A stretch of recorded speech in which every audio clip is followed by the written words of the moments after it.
sevenlerim, Yemek Rehberi kanalıma hoş geldiniz. Bugün sizlerle büyük küçük hepimizin severek yediği en doğalından ev hamburgeri yapacağız. Buyurun patates kızartmamızla başlayalım. Hamburgerin yanında vazgeçilmez arkadaşı patateslerimizi kızartmakla başlayalım. Evet, patateslerimiz de bu arada kızardı.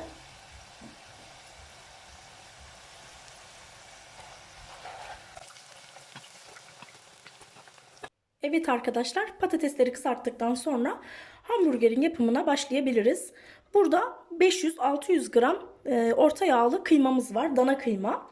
Üzerine 1 tatlı kaşığı tuzumuzu ekliyoruz.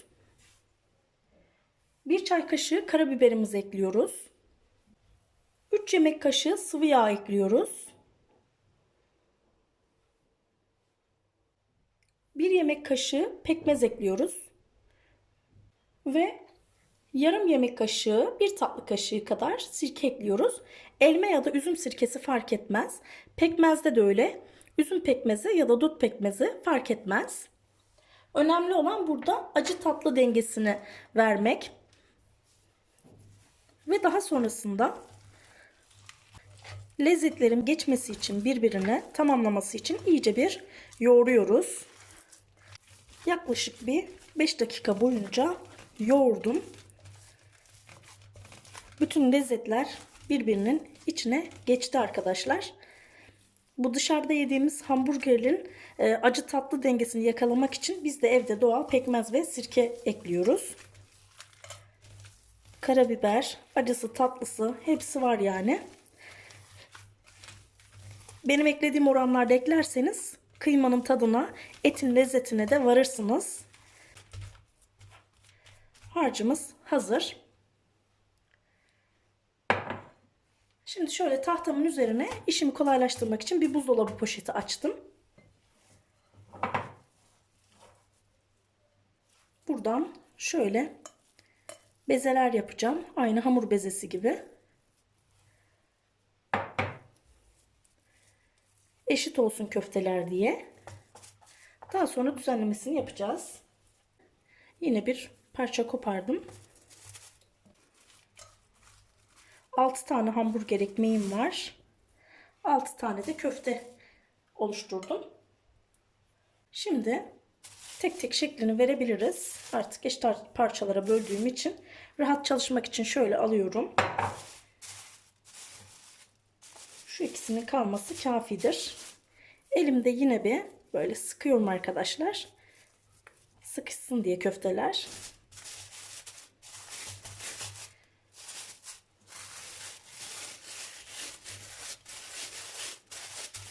Şöyle üzerine buzdolabı poşetini kapatarak da şekil veriyorum.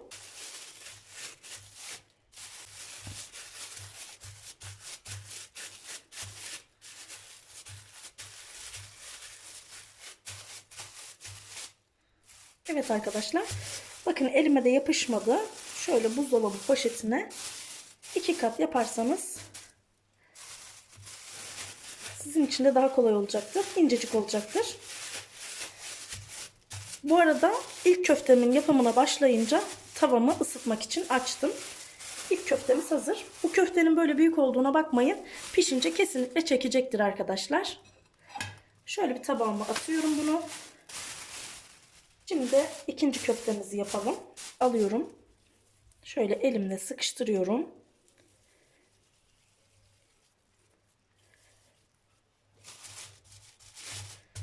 Şöyle biraz bastırdıktan sonra buzdolabı poşetini kapatıyorum. Kavanoz kapağıyla falan sıkıştırarak da yapanlar var. Ama çok küçük oluyor, kalın oluyor kıyması. Onun boyutunda açıldığı için ben böyle bu şekilde incecik bir köfte kıvamı vererek ayarlıyorum. Çünkü pişince çekiyor bildiğiniz üzere. Çok küçük kalmasını istemiyorum. Şeklini elinizle düzenleyebilirsiniz. Evet, ikinci köftemiz de hazır gördüğünüz gibi. Evet, kullanacağım hamburger ekmeklerim de bu şekilde. Hamburger ekmeğine biraz daha pratik olması açısından, sizlere de pratik bir tarif vermek açısından hazır hamburger ekmeği kullanacağım. Köftemiz de piştiğinde buna tekabül edecek büyüklüğü. Isınan tavamıza şimdi ilk köftemizi atabiliriz. Bunları da aynı bu şekilde yapacağım arkadaşlar. Şöyle yaptığımız ilk köftemizi atalım sizlerle birlikte.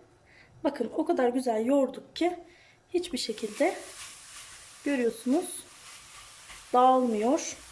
Gerek içine koyduğumuz malzemeler, bu da ikincisi arkadaşlar. Görüyorsunuz bakın hiçbir kopma yok. Tam bir hamburger köftesi. Hiç dağılma yok. Lezzeti deseniz efsane.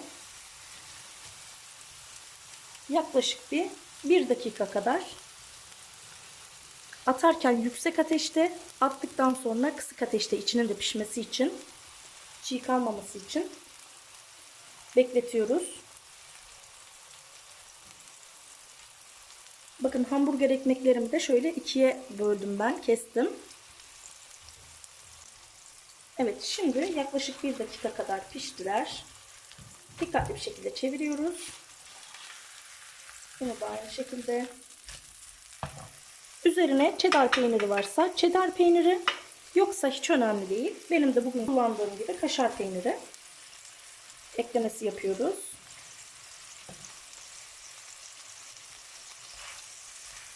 Şimdi şöyle kenara çekiyorum köftemi. Hani bu ikiye böldüğüm hamburger ekmeklerinin içerisine değerine değer katıyoruz. Lezzetine lezzet katıyoruz. Etin yağını şöyle ısıtıyoruz, etin yağında. Etin tüm lezzetini de almasını sağlıyoruz.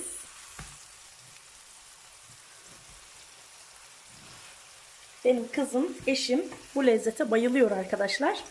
Kesinlikle sizlerin de evlerinizde denemenizi tavsiye ederim. Şöyle kaşarın birazcık daha erimesi için bir kere daha çeviriyorum ama çok tutmayın, kaşar yapışmasın tavanıza. Ekmeklerim ısındılar. Gördüğünüz üzere hemen bunları da kenara alıyorum. Hemen tekrar çeviriyoruz. Bakın kaşarın erimesini zaten görüyorsunuzdur. Efsane oldu. Kaşar lezzeti altlarına da geçiyor. Çok güzel eridi. Bakın görüyorsunuz. Harika. Evet arkadaşlar, şöyle yağladığımız, ısıttığımız hamburger ekmeğimizin alt kısmına ilk önce bir ketçap sıkıyoruz. Hepsine aynı işlemi yapacağım. Sizlerle birinciyi hazırlayalım. Sonra sarımsaklı mayonez kullanıyorum. Sevmiyorsanız sadece mayonez de kullanabilirsiniz. Sade mayonez de kullanabilirsiniz. Şimdi sizinle hazırladığımız kaşarlı köftelerimizi ekliyoruz. Görüyorsunuz bakın tam ekmeğin boyunda oldu. Harika, efsane oldu. İkinci hamburger ekmeğimizi de güzel etimizin yağına bandırdık. Tabanına yine sarımsaklı mayonezimizden ekliyorum. Ketçap ekliyorum. Sizlerle hazırladığımız nefis hamburger köftemizi ekliyorum. Harika. Evet arkadaşlar, bütün hamburger köftelerimizi ve ekmeklerini şöyle sosladım, kızarttım. Sizlerle gösterdiğim aşamadaki gibi aynı. Köfteyi yaptığım tavada bunları da hemen bir ısıttım. Şimdi diğer malzemelerimize geçecek olursak, şöyle halka soğanlarımı doğramıştım, hazır etmiştim. Üzerlerine hepsinin bunlardan şöyle ekliyorum. Daha sonrasında turşu eklemesi yapıyorum.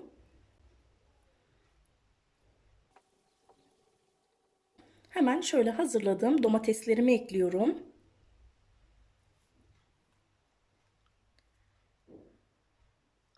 Ve şöyle en sonda iceberglerimi yıkadım, kuruttum. Bunları ekliyorum.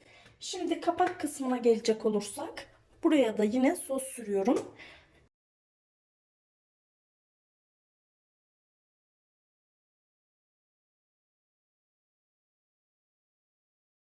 Evet arkadaşlar, patates kızartmasıyla, harika köftesiyle, muhteşem katmanlarıyla ev yapımı doğal hamburgerimiz hazır. Şöyle sizlere yakından da göstereyim. Köftesi ekmeğiyle eşdeğer, ketçabıyla, mayonezüyle, soğan halkasıyla, maruluyla adeta harika oldu arkadaşlar. Bu lezzetli tarifimi evlerinizde, çocuklarınızla, eşlerinizle yaparsanız Instagram'dan takip etmeyi, YouTube'dan abone olmayı unutmayın değerli izleyenlerim. köftesinin lezzetine hayran kalacağınız, tam puan vereceğiniz ve büyüklüğünü de aynı benim gibi yaparsanız bakın hamburger klasik ekmeklerinin büyüklüğüne tekabül edecektir. Bir sonraki lezzetli tarifimizde görüşmek üzere. Sevgiyle kalın. Hepinizi çok ama çok seviyorum.